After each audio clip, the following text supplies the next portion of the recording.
இந்த முத்துவுக்கும், மீனாவுக்கும் எப்ப பார்த்தாலும் பிரச்சனை மட்டும் தான் இருக்கும் அப்படின்னு நினைக்கிறவங்க மறக்காம கமெண்ட்ல சொல்லுங்க.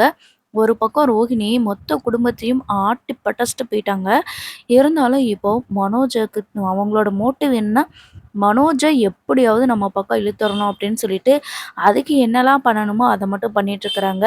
அவங்க அவங்க பாட்டுக்கு ஜாலியா தான் இருக்கிறாங்க. ஆனா இந்த முத்துவும், மீனாவும் தான் ஊர்வம்பு எல்லாத்தையும் தூக்கி தல மேல போட்டுக்கிறாங்க அப்படின்னு தான் சொல்லலாம். கண்டிப்பா நம்ம எல்லாருமே பார்த்துருப்போம். அருணோட அம்மா வந்து இறந்துட்டாங்க. அதுக்கு காரணம் வந்து முத்து தான் அப்படின்னு இப்போ கோர்ட்ல கேஸ் குடுத்துருக்காரு. அதாவது செல்வம் தான் செல்வத்தோட கார்ல தான் இடிச்சு இந்த மாரி ஆயிருச்சு. பட் இருந்தாலும், செல்வம் வந்து முத்து சொல்லித்தான் இப்படி பண்ணதா வந்து சொல்லிர்றாங்க. அருணே வந்து ரொம்ப ஸ்ட்ராங்கா கேஸ் குடுத்துர்றாரு.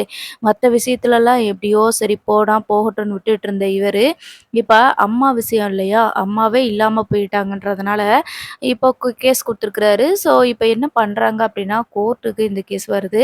அப்ப அ நம்ம முத்துவும், மீனாவும் என்ன பண்ணியிருக்காங்க அப்படின்னா, இந்த ரோஹிணி, மனோஜ் டிவோர்ஸ் கேஸ் பார்த்துட்டுருக்கிற அந்த கிருஷ்ணாராம் கிட்ட போயிட்டு தான் இந்த கேஸையும் நடத்த சொல்லியிருக்கிறாங்க.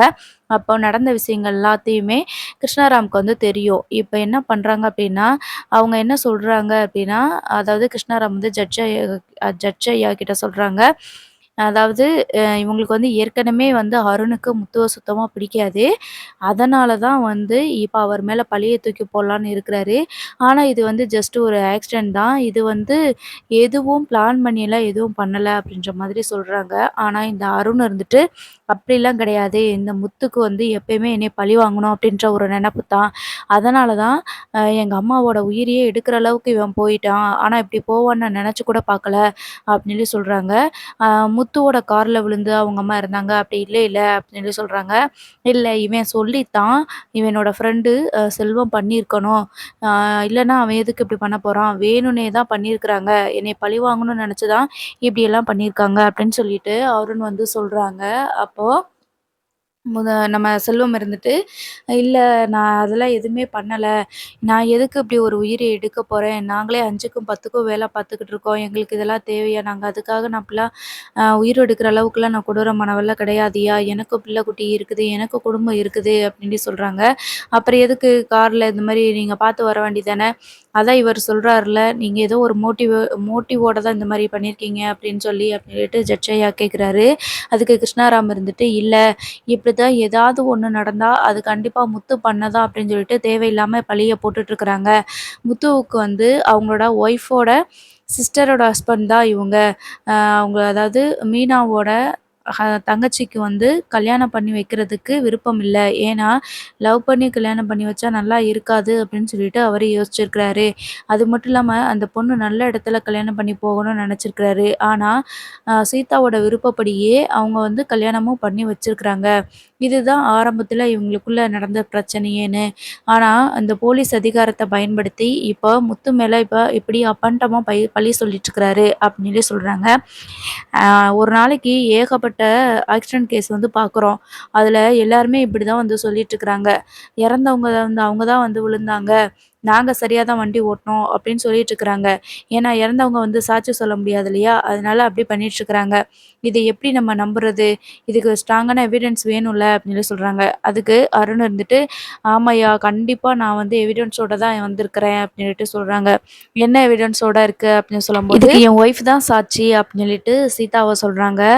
சீதாவுக்கு வந்துட்டு ரொம்ப கஷ்டமா இருக்குது. ஆனா மாமா வந்து அடிப்பாரு, வப்பாரு எல்லாமே பண்ணுவாரு தான். ஆனா ஒரு உயிர எடுக்கிற அளவுக்கு அவரு ஒரு கொடூரமான ஆள் கிடையாது. இவங்க சொல்ற மாதிரிலாம் எதுவுமே இல்லன்னு சொல்லிட்டு சீதா வந்து நினைக்கிறாங்க. ஆனா சீதாவுக்கு வந்து இன்னொரு பக்கம் என்னன்னா, தன்னோட ஹஸ்பண்ட் சொல்றபடி கேட்கணும் அப்படின்னு தோணுது. ஏன்னா, இப்போ வந்து அருணோட அம்மா இறந்துருக்காங்க. அருணுக்குன்னு யாருமே கிடையாது. இப்போ சீதா கூடயே சண்டை போட்டுட்டாங்க அப்படின்னா, அருணுக்கு இன்னுமே கோவம் வரும் அப்படின்னு சொல்லிட்டு, இப்ப அருண் பக்கம் பேசவா? இல்லன்னா முத்துகிட்ட பேசவா? அப்படின்னு சொல்லிட்டு பயங்கர கன்ஃப்யூஸ்ல இருக்கிறாங்க. அதுக்கு நம்ம சீதா இருந்துட்டு, அ எங்க மாமா எப்பயுமே வந்து எங்க அக்காவோட ஹஸ்பண்ட் எங்க மாமா எப்பயுமே அடிப்பாங்க, வப்பாங்க. ஆனா இப்படி ஒருத்தவங்கள உயிர் எடுக்கிற அளவுக்கு போவாங்களா அப்படிங்கிறது எனக்கு தெரியல அப்படின்னு சொல்லிட்டு அழுதுட்டே இருக்கிறாங்க. இப்போ கோர்ட்ல இருந்து என்ன பண்றாங்கன்னா, இதுக்கு சரியான ஒரு எவிடன்ஸ் வந்து நீங்க கலெக்ட் பண்ணி கொண்டு வாங்க அப்படின்ற மாதிரி சொல்லிடுறாங்க. கிருஷ்ணாராம் கிட்ட வந்துட்டு, இவரு பண்ணல, எதர்ச்சியா தான் இந்த ஆக்சிடென்ட் நடந்துச்சு அப்படின்றதுக்கு உங்ககிட்ட ஏதாவது ஆதாரம் இருக்குதா? அப்படின்னு சொல்லி சொல்றாங்க. கண்டிப்பா யுவர் ஆனர் நான் வந்துட்டு எனக்கு கலெக்ட் பண்ணி கொண்டு வந்துருவேன் அடுத்த ஹியரிங்லன்ற மாரி சொல்லிடுறாங்க. இப்ப முத்துவையும், மீனாவையும் கூப்ட்டு, "இல்ல கண்டிப்பா இது வெளில வர்றது கொஞ்சம் கஷ்டம் தான் நெனைக்கிறேன். ஏன்னா அந்த அளவுக்கு அருண் வந்து ரொம்ப ஸ்ட்ராங்கா பேசுறாங்க. அவங்களோட ஒய்ஃப் அதாவது உங்க தங்கச்சி கண்டிப்பா உங்களுக்கு எதிரா சாட்சி சொல்லிட்டாங்க அப்டின்னா, கண்டிப்பா இந்த கேஸ் வந்து ஸ்ட்ராங் ஆயிரும்." அப்டின்னு சொல்லி சொல்றாங்க. உடனேன்னு மீனா இருந்துட்டு, "சீதா வந்து எங்களுக்கு எதிரா சாட்சி சொல்ல மாட்டா.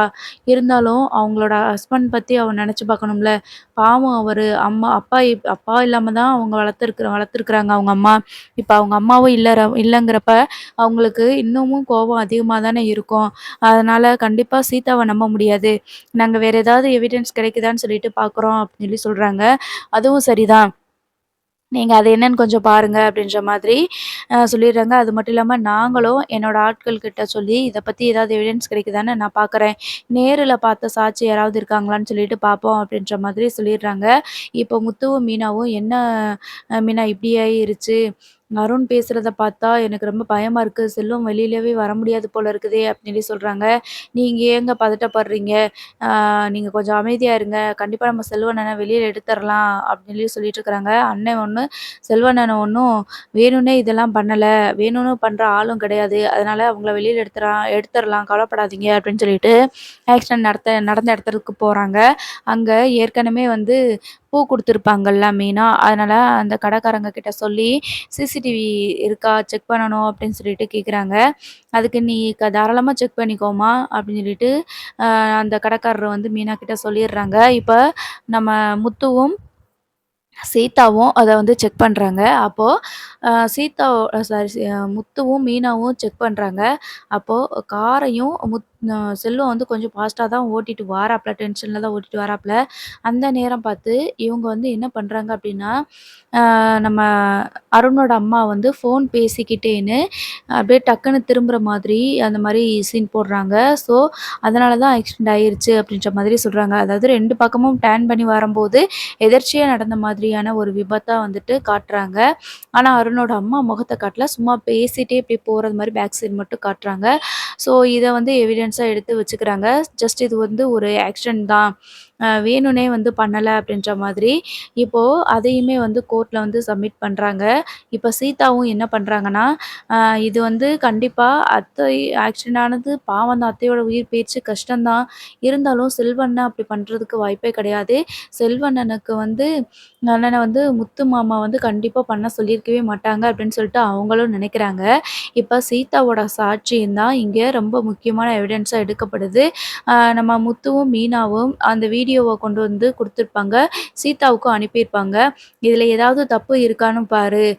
யாரு வந்து தெரியாம வந்து கிராஸ் பண்ணது 2 பேரையுமே பாரு" அப்படின்னு சொல்லிட்டு அனுப்பி வச்சிருப்பாங்க. அப்போ அருணோட அம்மா தான் வந்து ஃபோன் பேசிட்டே தெரியாம வந்து விழுந்துருவாங்க. இப்ப செல்வம் வந்து வேகமா பதட்டத்துல பிரேக் போடுற மாதிரி அந்த மாரி தான் சீன் இருக்கும். அப்ப இவங்க மேல தப்பு இல்ல அப்படின்னு சொல்லிட்டு சீதா வந்து புரிஞ்சுக்கிறாங்க. இப்ப அருணோட பேச்ச கேட்டு அதாவது அருணோட பேச்ச கேட்டு என்ன உண்மையோ அத மாத்தி சொல்றாங்களா?